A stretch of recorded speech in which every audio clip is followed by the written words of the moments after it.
Αγαπητά μου αδέλφια, υγεία και ευλογία σε όλον τον κόσμο. Εδώ μπροστά σας βλέπετε τον αγαπητό αδελφό μας, τον Δημήτρη, από την πανέμορφη Θεσσαλονίκη. Μία ερώτηση θα κάνω και θέλω να μου πεις, αγαπητά αδελφέ Δημήτρη, πόσο καιρό έρχεσαι στο περιβόλι της Παναγιάς?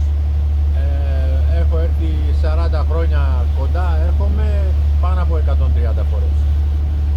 Συνήθως πού πηγαίνεις? Συνήθως πηγαίνω σε μονές. Σε σκήτη δεν έχω μείνει.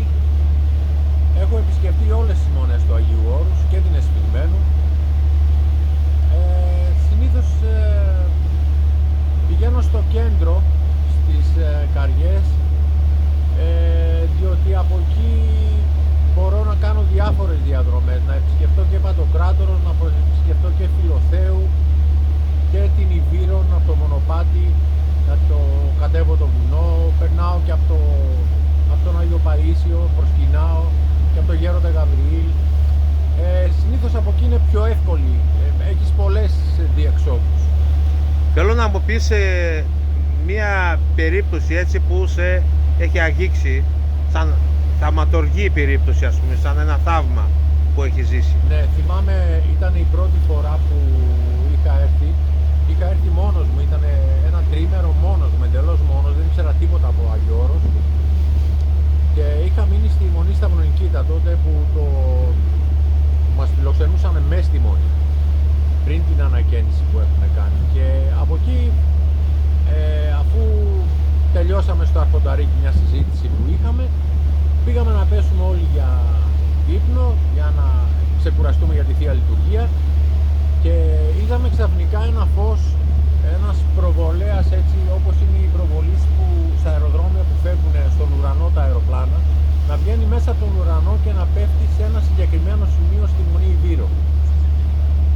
Κανείς μας δεν κοιμήθηκε, πήγαμε στη Θεία Λειτουργία, πήγαμε στην τράπεζα και την άλλη μέρα το πρωί, ανεξάρτητα ο καθένας τι δουλειά είχε να κάνει, άλλος ήταν να βγει, άλλος είχε να πάει σε άλλη μονή, όλοι ξεκινήσαμε, γίναμε μια παρέα και πήγαμε για τη Μονή Ιβύρων.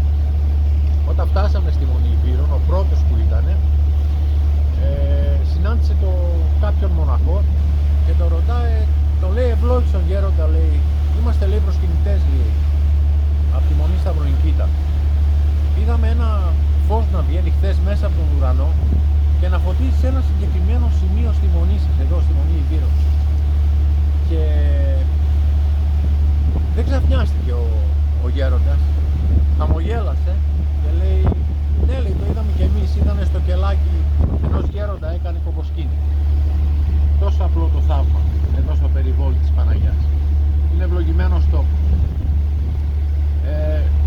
Και μ' αρέσει αυτό που είπε ο γέροντας Φιλίμωνας από την προφήτη Ηλία, ότι εδώ στο Άγιο Όρος έρχονται διάφοροι, όπως το αποκαλώ εγώ, είναι ένα σούπερ μάρκετ για μένα το Άγιο Όρος, αυτό είναι δικό μου.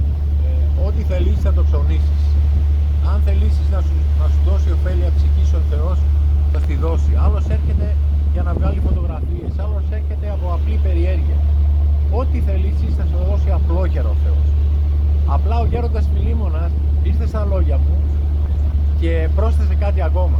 Πάντως να ξέρετε, λέει κάτι, ότι φεύγοντας από το Άγιο Όρος, πάντα όλοι γυρνάνε το κεφάλι τους προς τα πίσω. Να δουν, τους μένει μια τέτοια και δίνουν μια υπόσχεση κατά βάθος μέσα στον εαυτό τους όταν ξανάρθουν.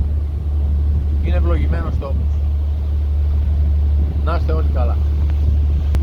Έτσι, αγαπητά μου αδέλφια, ακούσατε τον αδελφό μας τον Δημήτρη και καλό προσκύνημα σε όλους. Είμαι πολύ θαυμαστής του κυρίου Κορονίδη, είναι παλικάρι. Μεγάλος θαυμαστής. Ευχαριστώ πολύ. Υγεία και ευλογία.